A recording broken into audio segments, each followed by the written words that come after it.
educator myself, I've always been looking for ways to engage my students in productive, fun, and meaningful conversations. In this session, I'm going to show you how you can use Microsoft Flip to foster engagement in your classroom.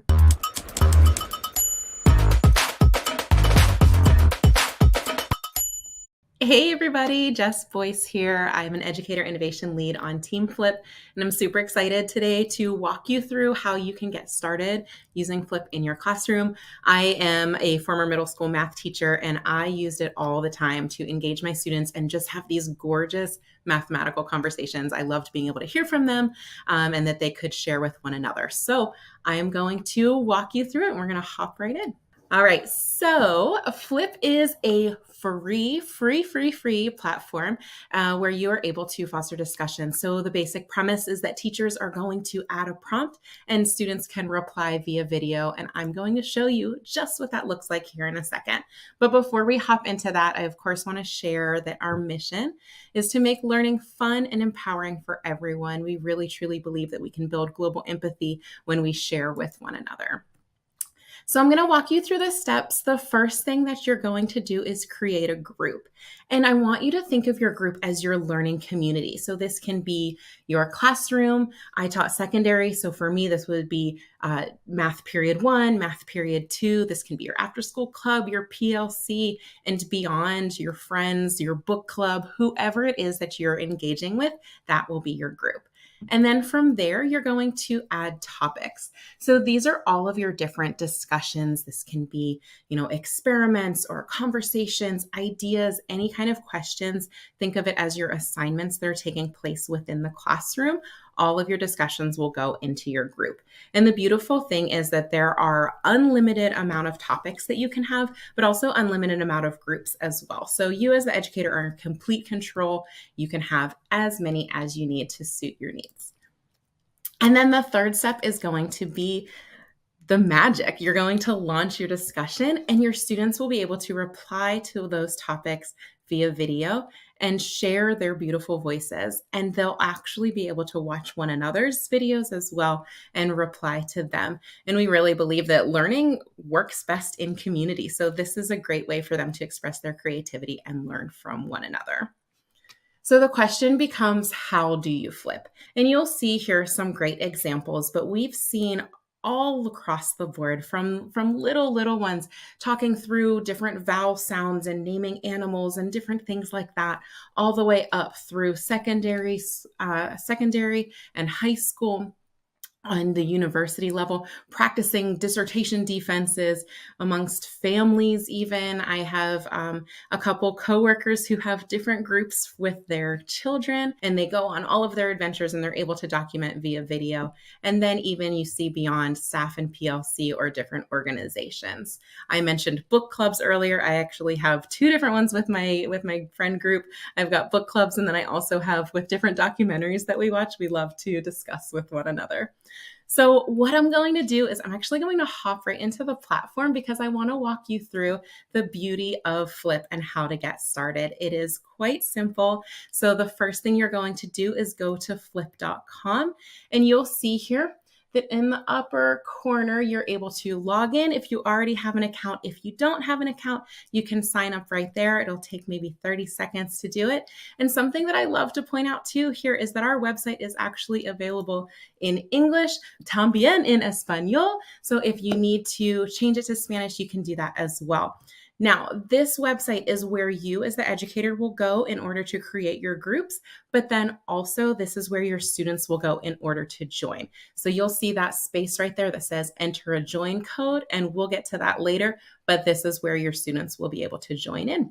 All right, so whenever we hop into the platform, you'll see all of your groups are on the left-hand side. So remember I said that those are your learning community. So you have an unlimited amount and they will all be listed right there. And whenever you click into different ones, you will see all of those topics. So I'm actually going to click into one from one of my colleagues, Yaritza, who has this incredible thing going on called the Global Cultural Exchange. So I'm going to click in here just so that you can see a quick snapshot of what a very active topic can look like. So as I scroll through here, you see all of these different group, all of these different students who are sharing their voices from around the world, connecting with one another. And so I want you to think about what this can look like in your classroom, the conversations that can be happening here. All right, so I'm going to go back.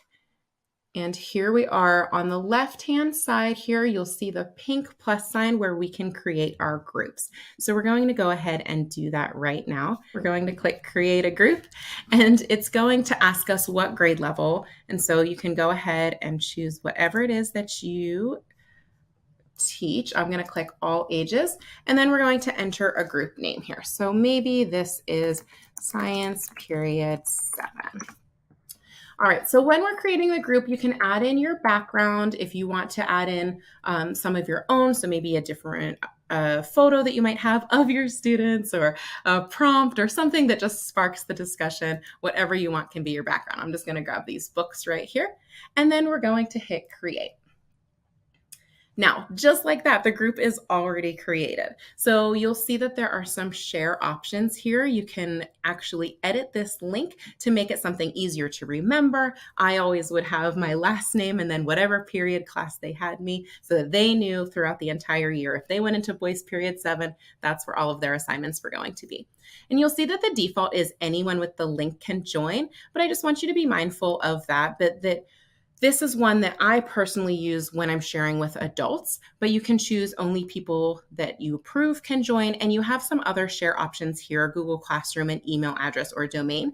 That's the one that I recommend the most for education, for classroom use. So here, the email domain is going to be anything that's after the @ symbol. So you do not have to add in every single student's email address. You'll just put in the domain for your school right there. And then that way they'll use their same credentials that they normally use to authenticate in, and they'll be able to access. Now, do keep in mind that sometimes educators and students have different email addresses, so you may need to add in more than one domain there. So we are going to go ahead here. I'm going to close out of that. So our group is created. Now you will notice that automatically it has 3 different topics that are in there for you. These are just examples, ones that we've seen that people like to use, but they're there for you to play with or to not use, totally up to you. But I'm going to show you how you can create your own topic. On the right-hand side, you'll see add topic. We're going to click there. And you have a couple of different options. So you can add in a question or idea that you'd like to discuss, and it can just be one question right there. Why is the sky blue? Nice and open-ended. So, and that can be all that you have. However, if you want it to be a little more in-depth, you can fill in the description there as well. And you have up to 1,000 characters that you can use to type in here. So really be intentional about what it is that you're asking your students, what you want them to be engaging with. You can add in links here as well. I'm going to just say, what do you think? I don't want to be typing and talking at the same time because I really struggle with that. So we'll just add in one quick sentence, but know that you have lots that you can add in there. And then you can add in your topic media. So importing an image, record a video, add in a GIF. I'm going to just do a Giphy real quick. We'll say sky, and there we are. And we'll add that in. You can also add in up to 9 different attachments. So if it's a situation where you want them to watch a YouTube video and then read an article and then tell their thoughts on it, that's something that you can do as well. And then you need your recording time. So the default is 2 minutes, but you can actually do as little as 15 seconds all the way up to 10 minutes. So just really thinking of what is it that I'm asking my students to do and put the appropriate time there. I've found that around 90 seconds is really the sweet spot, but as I said earlier, as the educator, you are in complete control. So put in whatever makes sense for you. And then that's all there is to it. You can post the topic right from there, but I do want to show you one other thing. Up here, you have the settings option. Now, I'm not going to walk you through all of them because there's a lot, but go in and just see what makes the topic what is best for what you need for that specific topic. But I do want to show you one thing here that is moderate student activity. So this is defaulted to off, but you can go in and turn that on. And what that means is that whenever your students reply via video, their video is going to come to you first, not to everyone in the class. So that's really helpful if there's things that you just want to make sure that everyone's being appropriate, etc. But it's also really helpful in case, you're doing an assessment and you don't want them to see one another's responses, or if you have anything that just needs to be coming to you, you can have that happen as well. But then whenever the moderation is on, once you want to activate the videos, if you so choose, then you can hit active and it will be shared with the rest of the class. So there's lots of other options there. So I would encourage you to go in, play around, see what makes sense for you for your topic. But I'm not going to do all of that right now. So we'll just hit post topic and then we're good to go. And you'll see that there's some more share options. You can copy and paste wherever you communicate with your students digitally, but then there's also embed codes, share to Google Classroom, share to Teams, Remind, and things like that. But I'm going to click out. All right, so this is what the students will see whenever you share the topic with them. So there is the topic prompt, why is the sky blue? There's the description, and then they have the extra media. So this is a really great scaffolding piece. Now, something that I want to highlight really quickly, because it is one of my favorite features, is this button in the upper right-hand corner here called the Immersive Reader. So we always talk about ways that we can make our classroom accessible and inclusive, and the Immersive Reader is a beautiful way to do that. So when I click on that icon, it's going to make all of the fanciness, all of the bells and whistles fall away, and it's going to focus specifically on the text. So this adds in some really great audio and visual supports for your students, and you'll see that it actually will read to them if they play here. But then also they have lots of different options. So maybe for visual supports, they need to change the background color, they need to change the font. There's different grammar options. You can highlight different parts of speech. And then also line focus, so that can really be helpful for students who need assistance in reading. But then also the picture dictionary, which if you click on different words, it's going to give a visual representation. So I really want you to be thinking about your emerging readers, but then also your students who maybe are learning English as a second language. This support is really, really great for them. Also, you can go in and actually translate the entire document. Here we go. And so that's going to be helpful for families. Now they can help with the students' homework, etc. So just really lots of great options. I always love to show the Immersive Reader. And something that's really great is that there's nothing that needs to be added in order for the students to have access to that. It is always going to be there. So they just need to look for that little icon. Let me zoom in a little further here so you can see it. This little book right here with the speaker on it. So just know that that is there all the time. Now we talk about the magic that's going to happen. So when students are ready to record, they simply hit that button there and the camera is going to launch. Hello, good to see you. And then they are able to share their voice. So in the upper left-hand corner here is a reminder of what the prompt is. And if I click on that, it's going to show the entire topic. So if they're like me and they start recording and they see their face and they all of a sudden forget exactly what they're supposed to be talking about, the reminder is there. And so just a couple of things I want to show you. Again, there's so much, so I would love for you to go in and play. My colleague Anne always says, push all of the buttons and just see all of the different things that there are here. But I want to show this tray on the right-hand side so students have the option that they can add in different text, the sky.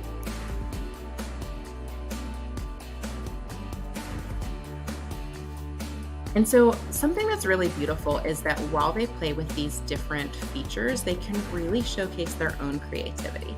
So we've got text, they can add in digital inking, stickers, GIFs. There's filters. So let's see if there's one that gives us like a bluish. maybe here. All right, so why the sky is blue. And then they can actually add in their own images as well. So maybe they have a picture of their homework that they had done that they want to import here and then talk about it, different things like that, all sorts of different creative options. Something that as a math teacher, I always love to show as well is the boards. So this can actually, when we click here, it's a split screen or it can go all the way. So think about students walking through math problems there, and they can actually have the screen split and be talking through their processes. I always go the wrong direction, and they can have it written out there as well. Or if you have a student who's kind of shy and doesn't want to show their face, you can have the board be the full way, and then they can talk through their things as well.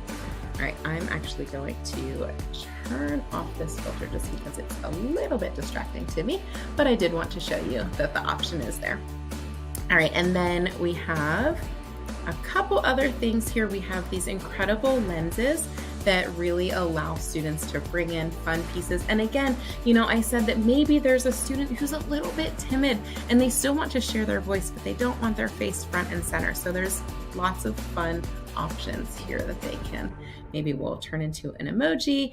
You still get to hear their beautiful voice, but they have a little bit more confidence. They can be a little goofy that their face is not directly on the screen, but also not all of the lenses will cover their faces. There's different fun ones that they can do as well. And just really, picking what makes sense for them as they're creatively telling this story while they're answering questions. And then on the left-hand side here are our backgrounds. And so video backdrops, there are picture backdrops, but then also they can share their own screen. So maybe they're walking through steps, they were doing practice on IXL and they wanted to show how they were able to solve those problems. They can actually share their screen as their backdrop as well. So lots of different fun ways that they can really be sharing their creativity. They can drop themselves down. There we go. All right, so I'm going to go ahead and record my video. It gives them a lovely countdown. Hi, my name is Jess, and I think that the sky is blue because there's lots of water on the earth and it's a reflection up into the air. It's not really what I think, but we're gonna use that for this example. All right. So there they have their video, and they can actually record again if they made a mistake and they want to redo. There's a button here for them to retake it. They can add in additional pieces, but we're gonna go ahead and say, you know what, that was perfect, let's go with it. They'll click the next button. They can watch it and make sure that they included everything that they needed to. If they forgot something or want to add more, they can simply hit this add button and they can go back and add in additional pieces. They can do some minor editing, split the clip. There's actually a place to add music. This is one of my favorite things. I don't know that I will ever record a video without adding music in the background anymore. And then once they're ready to go, they're going to hit next, and it will pull in a cover, but they can also take a selfie if they'd like. All right, we're good to go. Confirm.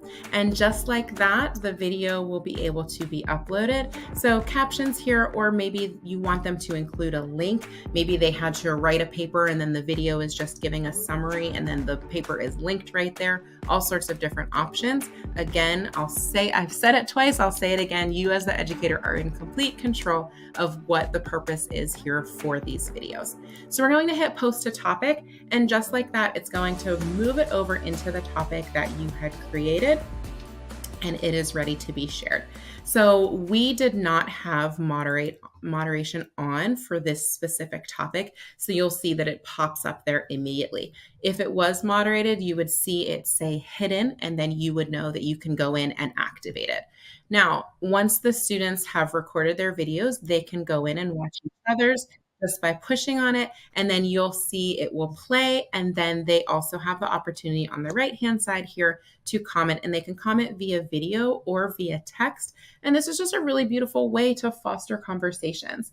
And then you'll notice down here for the educator, you have the option to do public comments versus private comments. So sometimes it's something that, there's a question that would be for the good of the class to share with everyone, so you can make it a public comment. Sometimes it's a comment that you want it to just go specifically to that student, and you can choose to do that right there as well.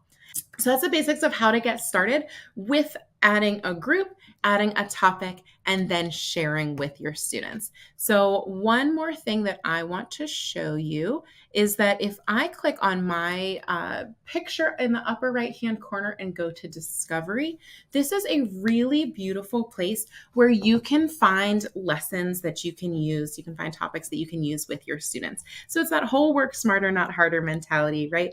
We have almost 50,000 topics that have been created by educators around the world, as well as some fantastic partners that you have access to completely for free. So I'm going to scroll through a little bit here so that you can see you have the option to browse by subject. You can see timely topics that are trending, our partners. I'm actually going to click into our partners so you can take a peek right here. There are so many different partners, lots of names that you've heard of before, lots of names that I'm sure you have not heard of. I have been learning about some incredible different companies just by looking through our Discovery library. And so I'm going to click on Lily Hevish. She's this wonderful student who actually makes incredible dominoes art, but then she also brings those videos in. She brings in her different dominoes things and then ties it into a different lesson. So we're going to look at this women in STEM here. So what happens is you see all of those topics, you click on one and see, is this something that I want to use in my classroom? Okay, so it talks about women in STEM. It has an article, and then you can see on the right-hand side different tips on how you can use that topic. If you feel like this is good for you and one that you want to add, you simply hit add topic, and you can add it to your group, or you can save it for later, completely up to you. Now, there are so many different options here. So maybe that one doesn't fit for you. That's completely okay. You can go back. So you can search for what it is that you need. So if you're doing a specific subject, let's go here. We had chose science as our group that we created, and then you can choose your age level and then go from there. All right, let's choose here. Oh, look. Why is the sky blue? I thought I was coming up with an original question, but one already existed. And this one's a little better written than mine was. So you can actually go here and add it right in. I'm going to add to my group, Science Period 7, and save. And what's wonderful about this becomes completely editable and is now in my topics. So if, I thought, oh, I really love this, except I want to make it be an extra minute, or I want to add in a piece, you can go ahead and do that, and it is there for you. And one other thing that is brand new is something that we have called Topic Copilot. So we are leveraging AI, and it can actually help you create your own topics. So you'll see here, show me discussion prompts about, let's say, cells. And we're going to generate ideas. This also is available to you in English and in Spanish. And so here you can see the different topics that it came up with. Okay, why do cells divide? Love that. I'm going to click on it. And then you'll notice that it not only created the topic question, but it also wrote some additional questions to really get students' minds thinking about the topic that they can go in. And of course, this becomes editable as well. We know that AI is not perfect, and so you can make the changes that you need to. And then you can just post topic right from there. So that is the super basics that I wanted to make sure to show you all how to do. It's as easy as creating your group, adding in your topics, and then sharing so that your students can share their voices. I'm telling you, this is a really great way to increase engagement, increase conversations, and just have some fun and be creative in class.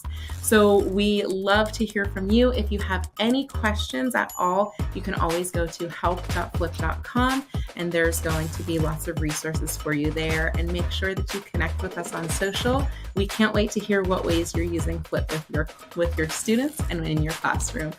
Have a wonderful day. Thank you so much.